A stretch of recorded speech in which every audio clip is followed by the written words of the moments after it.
Gaelic is a strange language, Basically, they disregard half of the letters in every word.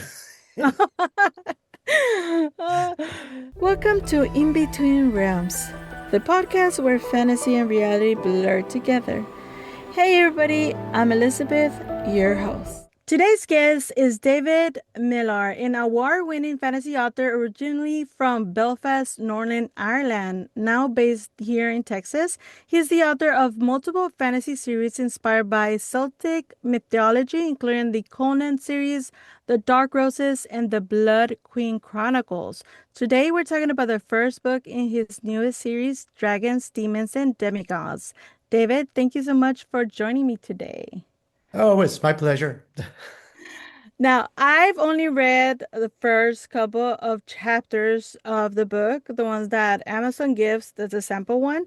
Hmm. But I have to say, the story immediately had me asking questions, such as who exactly are the Tuat Day? Are they dragons? Are they demigods? Are they both? Every chapter answers one question while giving me like three more. I also wasn't expecting to laugh as much as I did. I just couldn't crack. I was cracking up all the time. Oh, There yeah. are some genuinely funny moments mixed into all the mystery, and it's been a lot of fun trying to piece together what's really happening alongside Claire. For the readers discovering your work for the first time, how would you describe dragons, demons, and demigods in your own words? Uh, it's a story of a girl who basically doesn't know she's a dragon. And when she finds out, she doesn't believe it. And then she realizes that people have been telling their lies for thousands of years.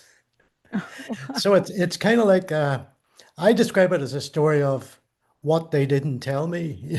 As, and it keeps getting worse for her in terms of Wow. different revelations, and she keeps getting pretty unhappy.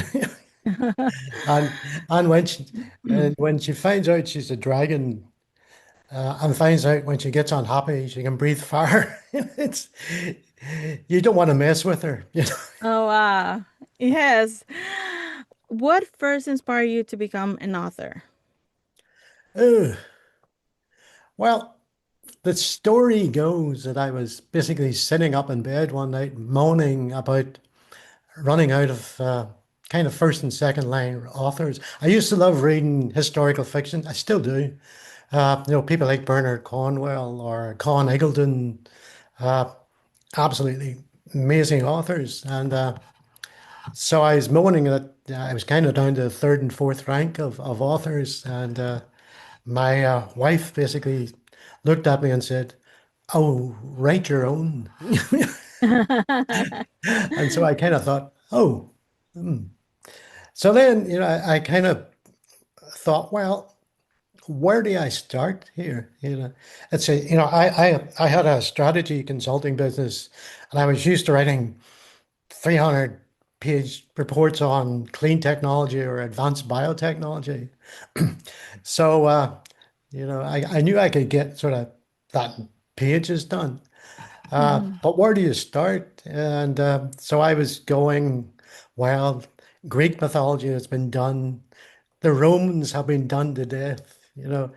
Now the Norse gods have been done to death as well. And so I was kind of thinking, what niche can I get into here? Even the Mongols have been done. And I was going, "Ugh, where do you actually focus in on?" And then I went, where do you come from, David? And I thought, Celtic mythology.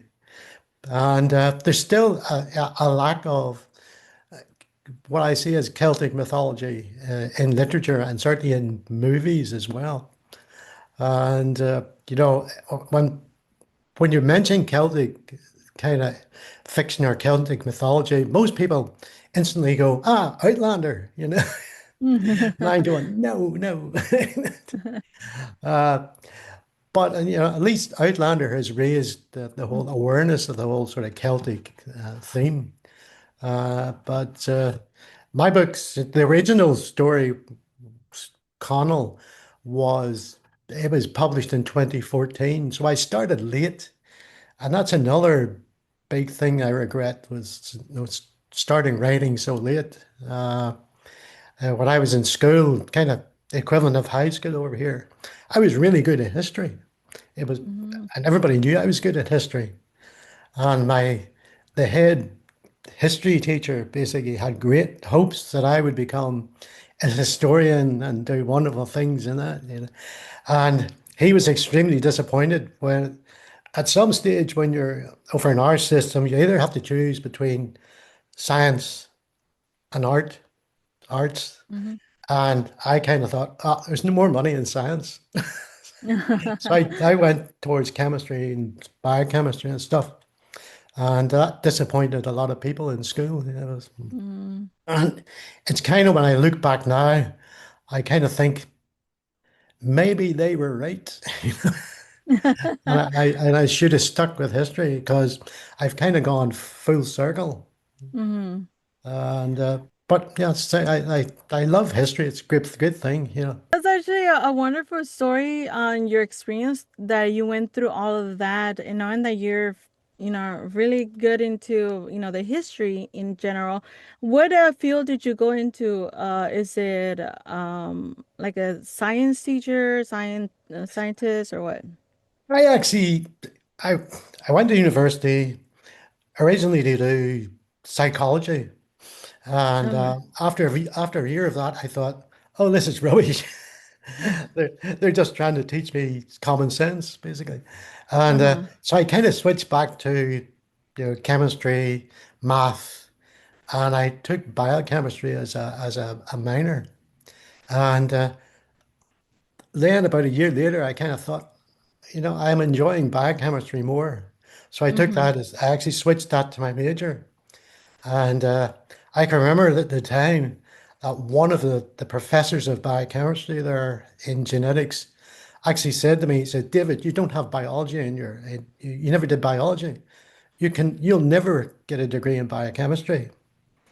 And I can remember walking up to him after graduation, eating my strawberries and cream on the lawns of the university and looking at him and going, I guess not having biology wasn't that bad a deal, you know. I actually graduated top of the class, Wow. and, Very and, impressive. and he wasn't amused. He was, meh.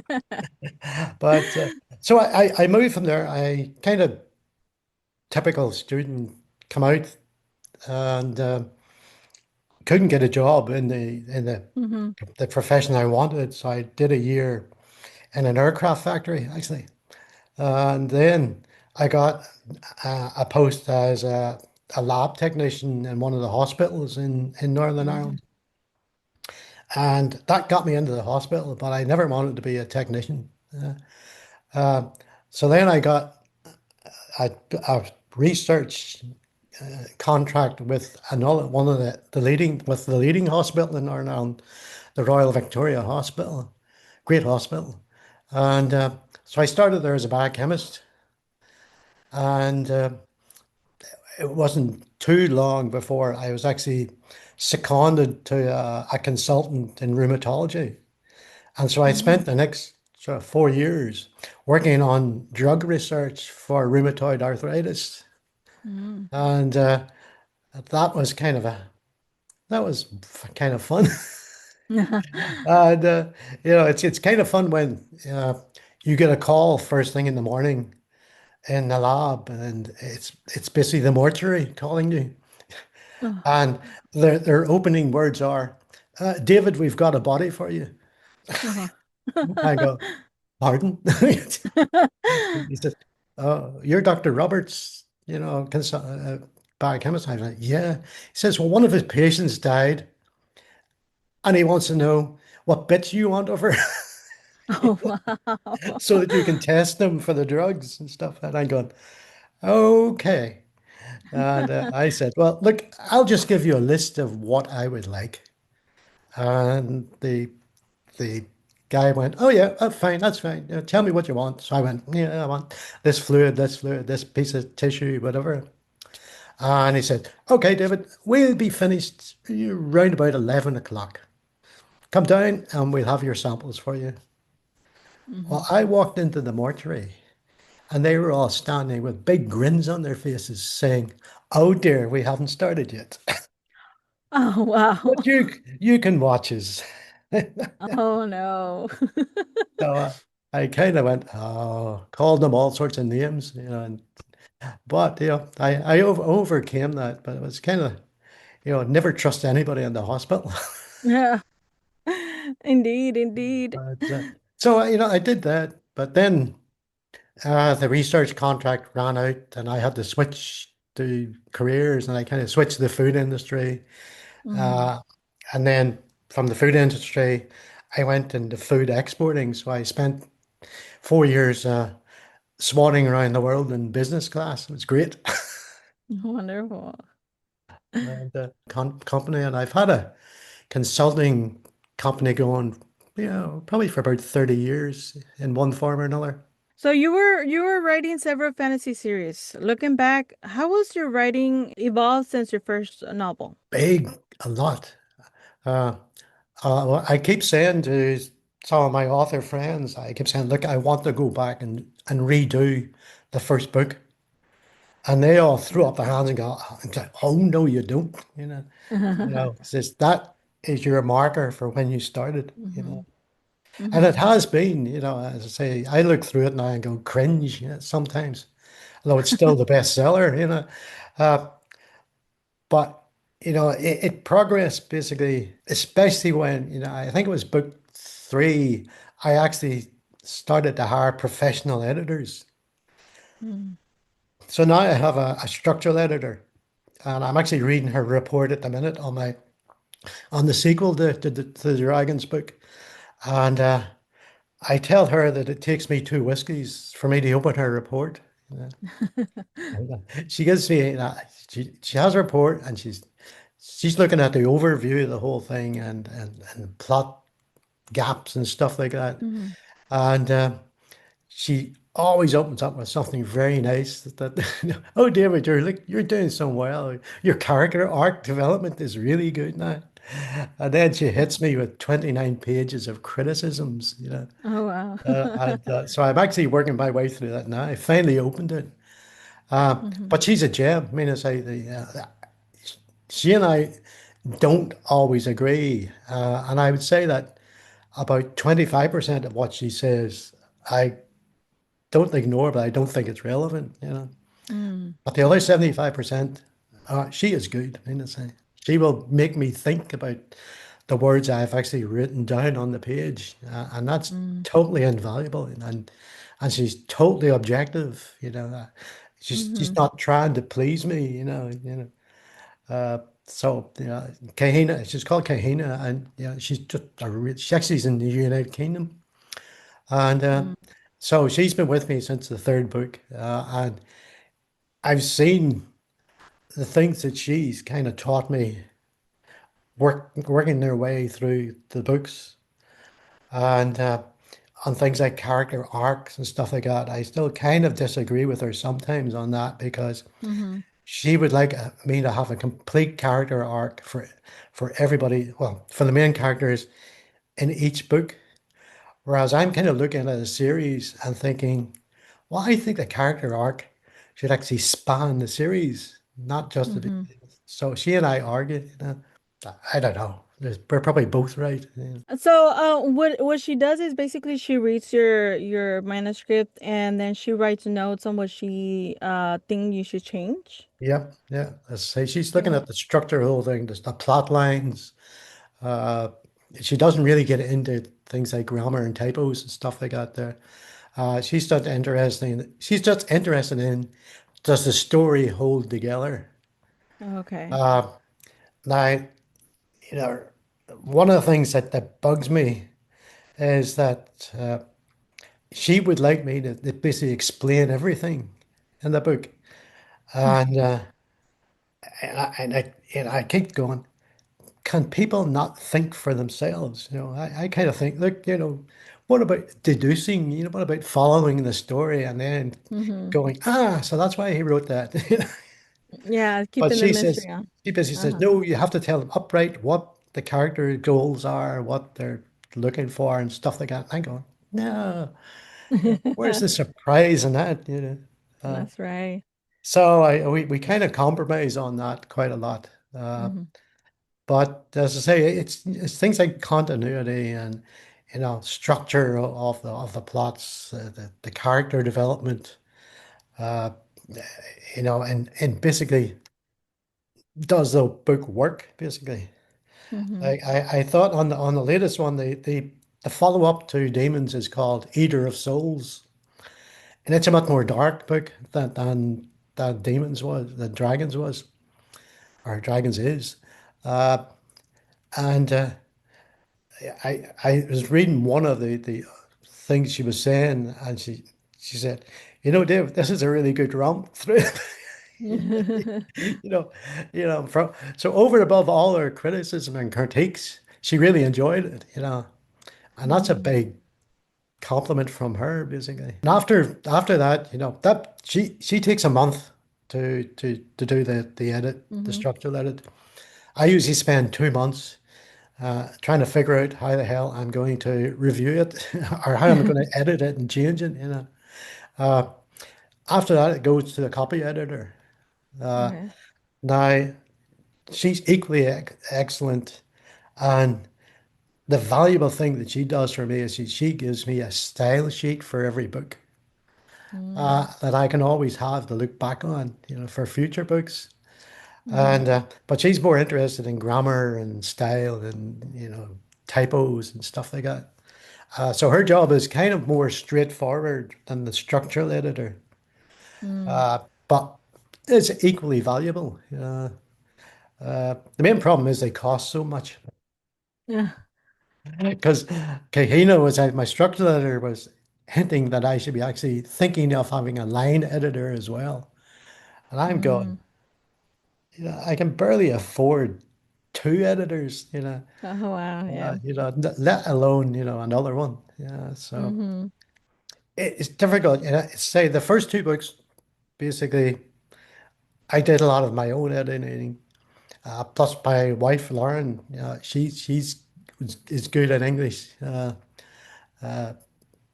So she was helping it on the editing and stuff like that. Hmm. But the actual profession, having an actual professional editor or editors, are totally invaluable, especially if you want an indie book, an indie author book to stand Hmm. on its own beside the traditional author books. And I Hmm. swear that my books are better edited than a lot of the traditional books that I see. So, Hmm. and, So, and so you are you self-published. You don't have a publishing company? I self-publish. Well, I have a publishing company. It's called a Wee Publishing Company, Okay. but it's mostly for financial stuff. It's not actually doing any publishing in terms of other authors or anything like that. Hmm. Although that might change in the near future because my wife is almost finished her own novel of a horror story, so that will be added to the stable basically Mm. of the company. And my granddaughter, who is 12, has written her own original fairy tale. And Wow. and we're currently looking at artists at the moment to do the illustrations for it. Oh, that is sweet. That is So, so cool. the publishing may actually expand in the not too distant future. But I don't have Oh. time. I don't. The only thing is people keep asking me for audiobooks. They keep saying, Mhm. David, do you have an audiobook? And I said, no, but we're looking at it. Um, but they then say, but we want you to narrate it. Oh, And I'm that would going, be. yeah, how many hours are there in the day? But I have been looking at that, and I Hmm. actually had hoped to be starting it, kind of in the next month or two. Mm. I found out that certainly the Houston Public Library system, that there is a thing called TechLink, Okay. where there's, I think, 6 libraries have really advanced tech in there. I Hmm. can basically have a podcast studio, for nothing for as Mm. long as I like. Yeah. Uh, all I need is somebody to teach me how to use it, you know.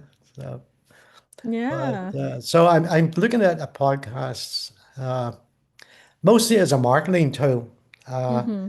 uh, the other thing I says I'm mainly looking for is, you know, can I actually narrate the books? Do I actually have the time to do it? Uh, and where will I find a good sound engineer to basically make sure it's up to spec at the end? You know, so Mm. yeah. I used to work when I was in Belfast, and I was taking a kind of sabbatical from consultancy. I can only do consulting for 10 years in a row. Then I needed a sabbatical from the thing. Yeah. So I Mm. once did a 2 year stint in a post-production company, Mm. you know, video, TV, and stuff like that. And I it was there that I learned the value of really good editors, and I saw Mm. the video editors, how they worked and stuff like that, and also the sound editor. And for the life of me, I so wished I could find that sound editor again, Oh wow. Yeah. because he'd be really good for the books. Yeah. But I kind of left that industry because uh, the industry runs on alcohol. Mm. I see. Have you considered already any audiobook or voice actors for your audiobook, or you're considering doing it yourself, or? I'm considering doing it myself, mainly because I'm of the potential difficulty of finding someone who can speak Gaelic. You know, all the novels have Gaelic names. The characters are mostly Mm-hmm. Gaelic names. Although in the the latest sequel, I've got an Aztec goddess in there, and you Oh wow. try and work out her name if you can. Uh, but I say the Gaelic, I need somebody who can basically, read the Gaelic names and the place Mm-hmm. names sometimes. Now, I actually include in all my books a pronunciation guide. Uh, Okay. so which everybody seems to love, Otherwise, I tell people, look, pronounce it the way you want to pronounce it. It's you're reading it. Nobody's going Mm-hmm. to hear. Just pronounce it the way you want. I, s- and basically I add because that's what I do. You know. But uh, but as I say, the if I could find somebody who would narrate it, who had a kind of Irish accent and could handle the Gaelic, then yeah, I would consider it definitely. I was Mm-hmm. at was it the I forget what the event was now. Two-tone piano thing in the Woodlands. Mm-hmm. Dueling pianos place, that's what it. And the the event basically at that event there was a lady who actually was narrating a passage of my book, you know, Mm-hmm. and I kind of I had to send her what I wanted her to say or what I wanted her to read, and I kind of said to her, I said, look, I've chosen a passage that doesn't have that much Gaelic in it, and it's your judgment as to the F bombs. And it's fascinating. It's the first time I've heard somebody narrate one of my books, and I Mm-hmm. was fascinated. Mm-hmm. And afterwards, she actually sent me two versions of what she had narrated. The one that she'd done on the day for what she says was an American audience, and the Uh-huh. other one she named as her Irish version. And I wish she had done the Irish version Oh really? and I kind She of was thought really good. she was really good. And so maybe there's hope there. I don't know. And but yeah, I have to do it. As I say, Mm-hmm. the customer is calling for it, and the old marketing rule is you don't ignore what your customers are calling for, you know. Yeah. One of my very first question was while reading was who exactly are the Tuat Day? Is The it right? two a Tuat day, yeah, Tuat yeah. Day. Uh, the two a day were the were the Celtic. How do you explain it? The Celtic demigods, basically. These people were kind of 12 foot tall, Mm, glowed, had a nice golden glow around them, and basically they were they were long lived. They weren't immortal because only the goddess mm-hmm, was immortal, you know, and the goddess created them. And the two a day, basically, they basically originated from nine nine gods that were created or birthed. You know, mm-hmm. Celtic mythology gets really complicated. You know, Uh, but there was nine womb-born and also nine wind-born, and the womb-born mm, became the two a day. And from nine of them, they grew to 44,000. So work that one out. It's kind of like Adam and Eve. How did Adam and Eve suddenly end up with a uh, population? You know? mm-hmm. So, and they were limited, the tour day were limited to 44,444 people. Uh, Oh. they must have done something to annoy the goddess, and she basically cut off their ability to procreate. Uh-huh. And so, you know, so two a day, there was the nine womb-born who basically became the kind of like the kings of the two a day and the rulers of the two a day. And they lived in mostly in four fantastic cities, you know. And but they basically went to war several times. Mm. One with the Fomorians who appear in the book, and the Fomorians were basically the demons. Oh, okay. And so the two a day fought the Fomorians and won. Uh, but they only won because the dragons were there. Yeah, Mm, and the dragons were kind of like had a dual role with the two a day. They basically were really powerful, and they are really really long lived. And in fact, the dragons can had because there were so few dragons, the mm-hmm. goddess made it that they could be resurrected. You know, Oh, interesting. after a millennia or something like that, they could choose to come back if they wanted. Oh. But they basically were the two a days kind of army, the shock troops. Although the two a day were very powerful in themselves, they had all sorts of fantastical weapons, swords, and staffs and things like that that could do amazing stuff. Mm-hmm. But the dragons basically really were the ones that beat the living daylights out of people, you know. Uh, However, the other side of the dragons was that they could be the two a days executioners because Mm, the dragons were the only ones who could kill the two a day, you know. mm. So they had a kind Interesting. of dual role, and because of that, they kind of looked down their nose at the two a day and went, "Ha, we can kill you anytime we want." You know?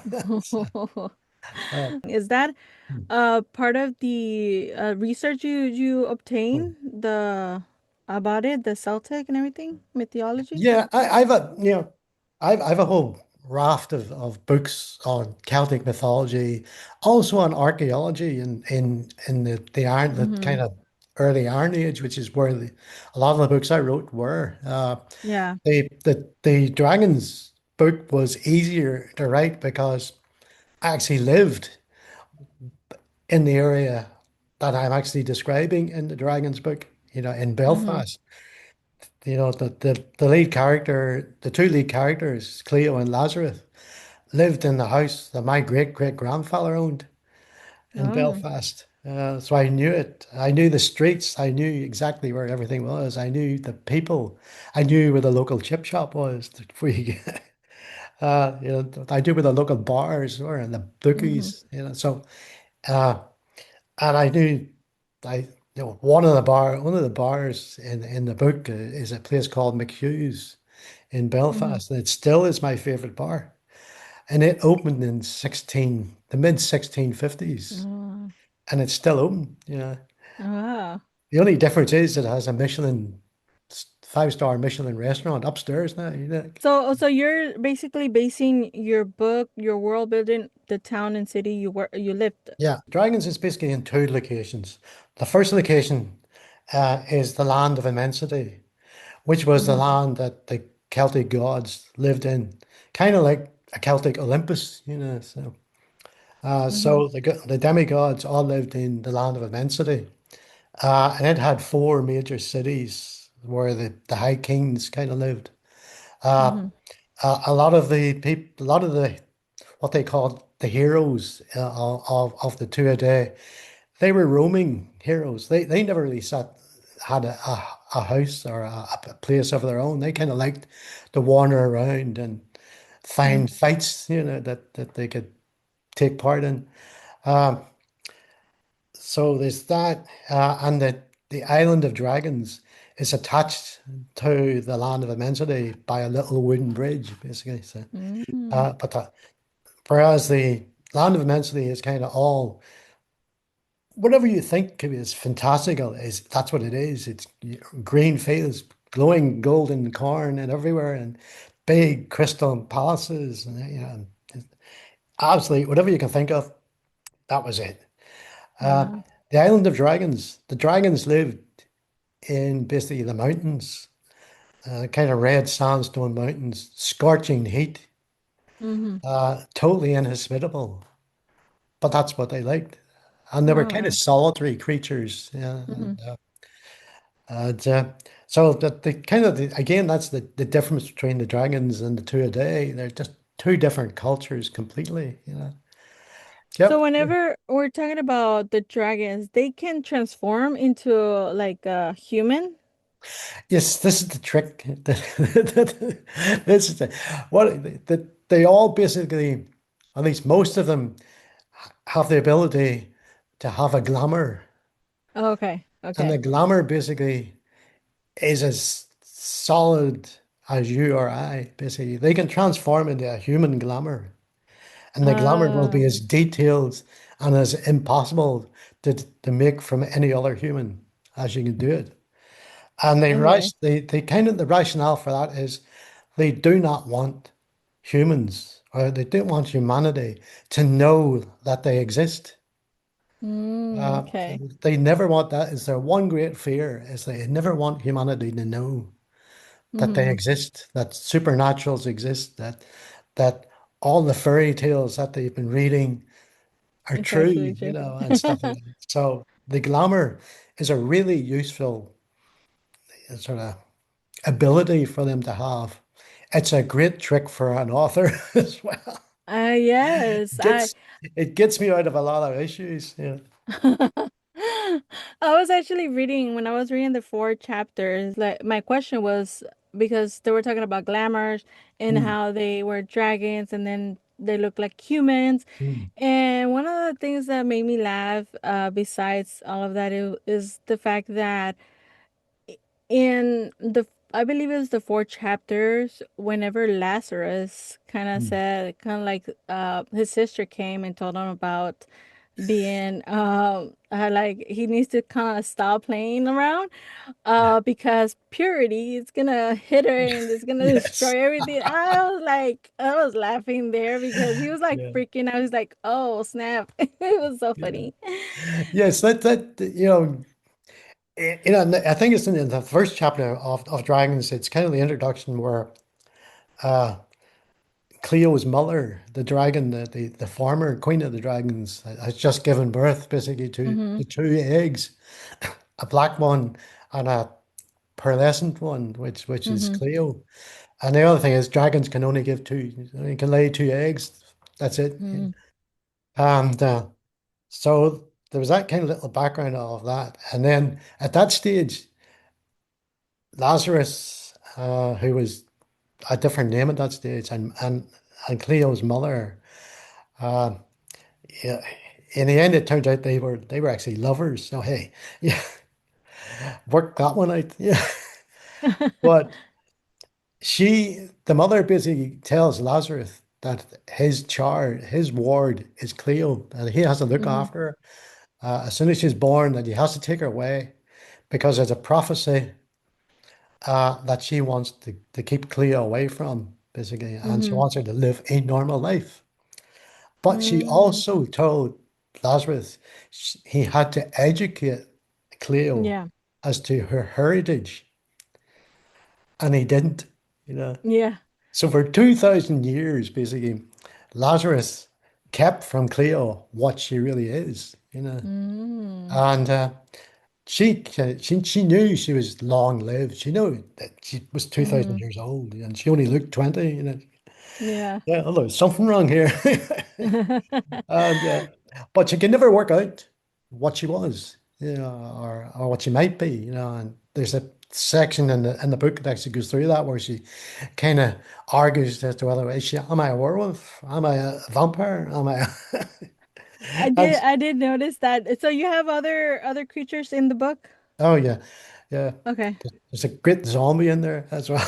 I saw there was a ghoul, vampire, wolf, all this type of Yeah. creatures. That's very interesting. I haven't, like I mentioned, I haven't like read the whole thing, but No, I'm very intrigued. I'll sign a copy for you. You know, but it's it but it goes on basically that, you know, she doesn't know what she is.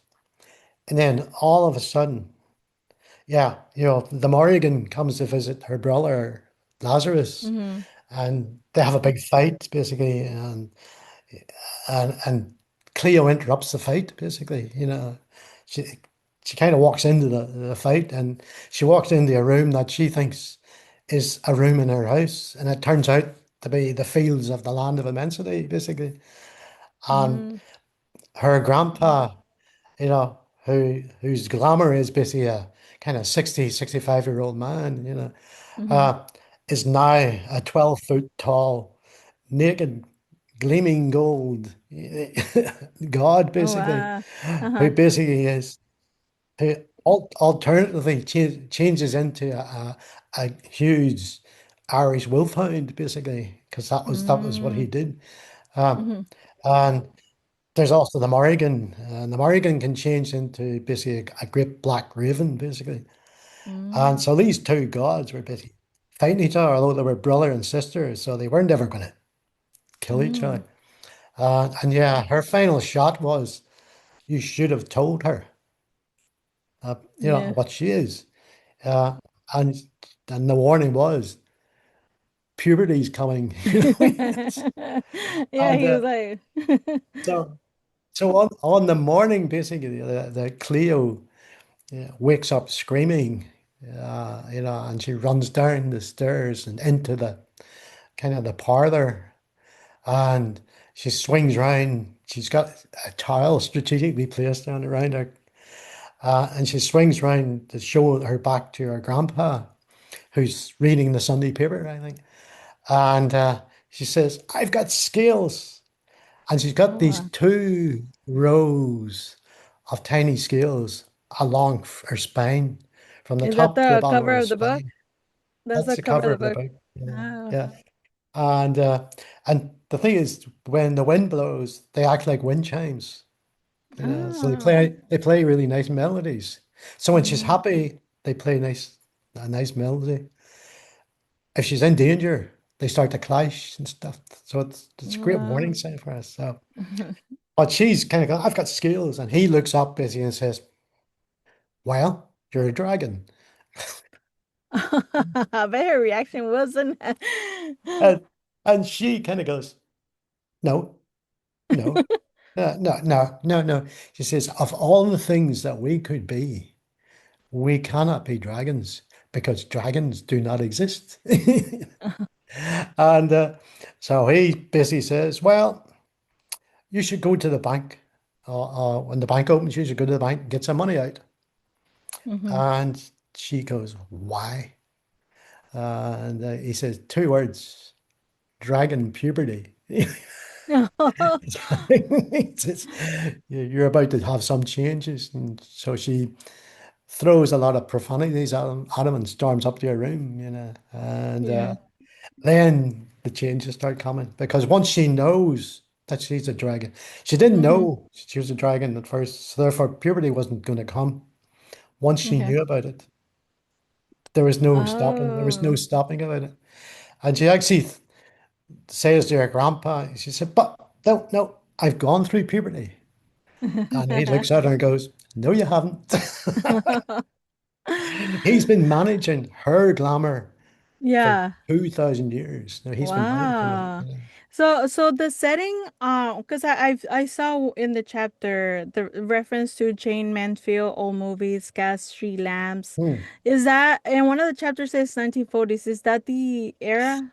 Yeah, the Belfast part of it is in World War II Belfast. Oh, okay, okay, okay. And so, yeah, it was the first time that it was at the time, the first time that the German Luftwaffe basically blitzed Northern Ireland. Mm. Up until then, they kind of bombed London, but they suddenly realized that the main shipyard was in Belfast. So, Oh, so, and thousands of people died, oh hundreds wow. of thousands were injured, and that. So, yeah, the setting basically is, I think it's 1940, 1942, Okay. Belfast, and also a slightly bit up the east coast, up the causeway, the Giant's Causeway. So, Okay. How much history research went into recreating the world? for the Land of Immensity, quite a lot. But Okay. I've kind of got my Bible kind of sitting on my right here. There's one book that I always go back to reference it, just Uh-huh. to check I'm not being outlandish. Well, you've got everyone, and some people don't realize this, but Celtic mythology is not actual fact. You know? Oh, really? Yeah, and you wouldn't believe how many people get upset when you actually try to suggest that that what's written in the books might actually not be the real thing. Oh, wow. And so I have one book that I fairly keep to in terms of the whole Celtic mythology and Mm-hmm. Gaelic mythology, because the Gaelic gods and the Celtic gods are slightly different. Um, and I've got a whole raft of books behind me on archaeology of the times and stuff like that. So my books are historically as accurate as any historical fiction book. In fact, probably more accurate. Mm. Um, so yeah, there's a lot of research. Even when I think I know the subject, and if I start to think I'm getting a bit lazy, Mm-hmm. then I have to slap myself and say, do your research, but so yeah, the Land of Immensity and the dragons, that's as well researched as you can research mythology, Mm-hmm. uh, because the fact is I could read four books on Gaelic mythology or Celtic mythology, and they would all give a different scenario or a Mm-hmm. different timeline, So you just have to kind of choose your ground and work with that. Uh, Otherwise, I'd be going mad. You're trying to balance all these things. It's just and I kind of hope that I set out writing sort of historical fantasy with a Celtic twist, Mm-hmm. hoping that the books would be what we know as a good yarn. I just wanted to be a good tale that people would read Mm-hmm. and and laugh and enjoy it and put the book down and went, that was good. Yeah. That's all I want. I never had in mind that it would be books that my books would be actually analyzed Uh, or people would say, well, what did you think about that one? Yeah. No, it's just a fun book to write. And I have had several book clubs, mm-hmm. uh, one in Australia as well, who wanted to use my book as one of their books of the week or something like that. And Mm-hmm. some of the things they were saying, about my book, about the content and the meaning and stuff like that. I was going, Mm-hmm. nah.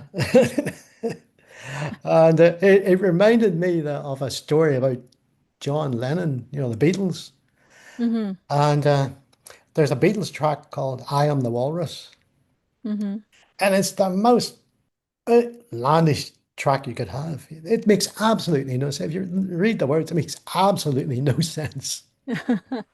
And the story is that John Lennon heard that there was an English professor going through the Beatles songs and looking at them for their philosophy and the real meaning behind the Beatles song. So he wrote this one song and said, "Well, let him figure that one out." And it's a kind of my book, I had one. Uh-huh.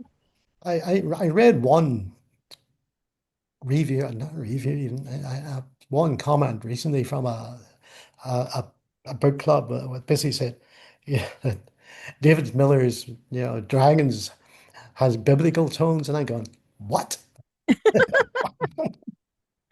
Yeah, yeah. Only, yeah, yeah, only by fact that it's a dragon, and it's fairly conclusive that the snake in the Garden of Eden was in fact a dragon, but Mm-hmm.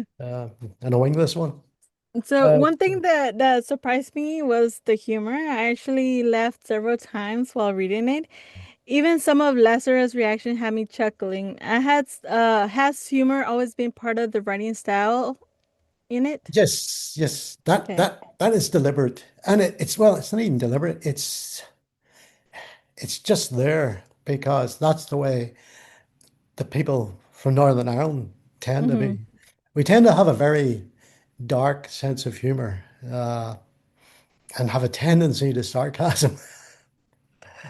But yeah, you have to have humor if you come from Northern Ireland. Good, getting through 30 years of the troubles. Yeah, but yeah, the humor is there, and it's in all my books. The other thing I've been told is that I write very strong female characters, Mm-hmm. and that kind of bothered me. Like I have the historical books. There's nine kind. Well, yeah, nine historical fantasy. The Dragons is basically urban fantasy. Mm-hmm. The historical ones, they have a smaller range of demigods. Mainly, there's basically two Mm-hmm. main demigods in it, and the she. And Dragons basically opens up the whole demigods a lot more, and that's the way it will go.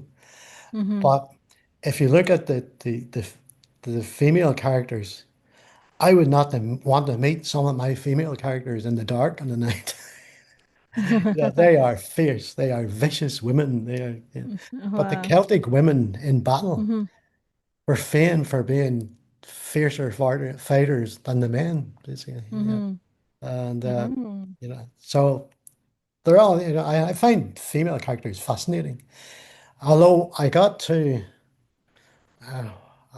kind of in the middle of the historical fantasy ones, and I thought, I'm going to have to really start writing interesting men. Yeah. Well, you certainly did it with Lazarus. He seems interesting enough in the story itself. Lazarus is how I remember my great grandfather. Ah. If I had a photograph of my great grandfather today, that would be Lazarus. And that's where Oh, wow. he was called Lazarus. Mm. And originally, Okay. the book itself was going to be called Lazarus, Oh, but okay. Cleo kind of took over. She got to take over it. Yes, yes, I don't know. I always say that, if I write one or two chapters, Hmm. the characters take over after that. Yeah. I've no control over what they do. They kind of they go their own way. And Cleo is a prime example of that. I mean, she is a potty mouthed party goer. So do you outline your stories or do you write as you go or do you do both like I've become more organized. okay. By not by any intent, but by default.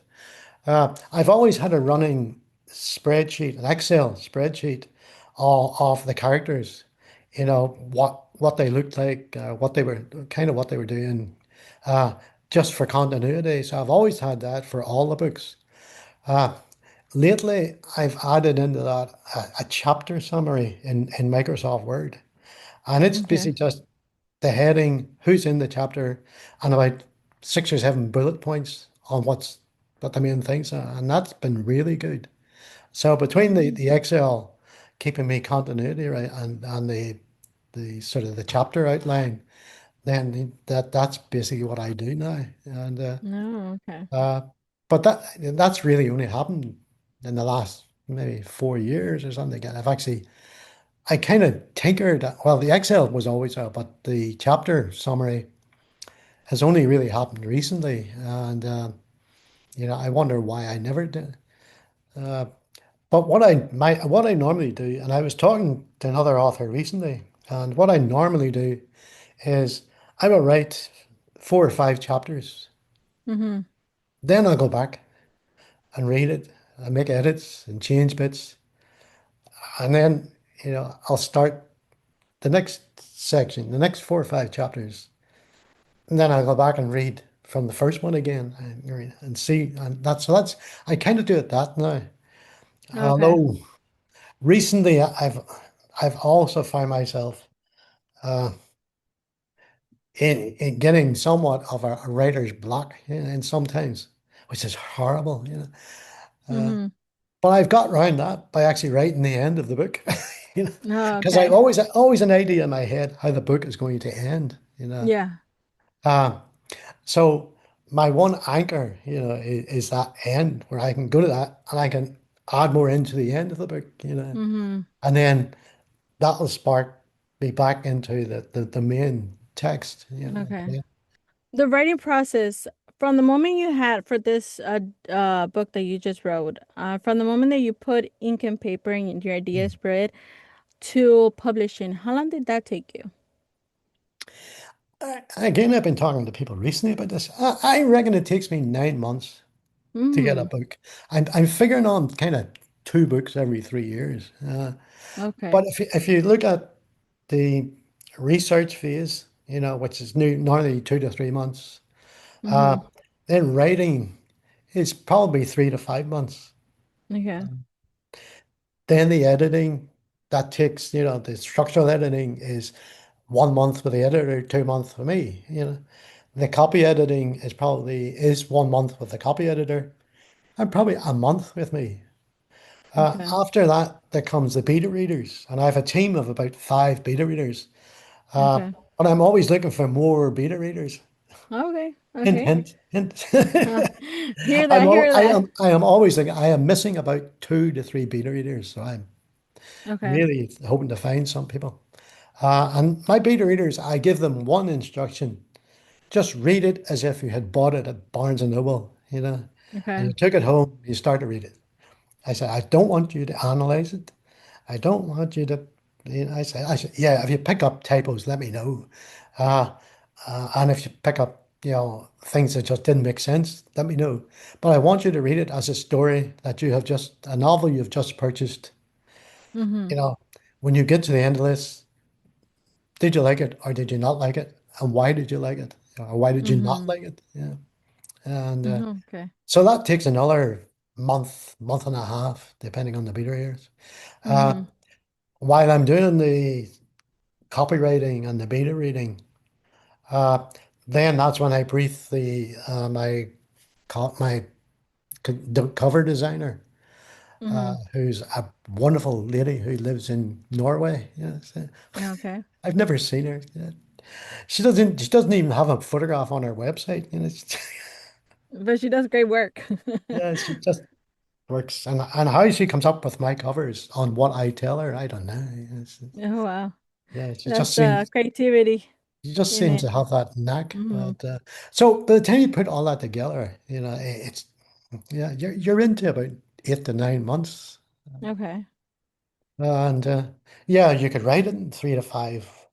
So technically, I could write 2 books a year, but then I wouldn't have to be able to have it edited or reviewed. Yeah. So Mm-hmm.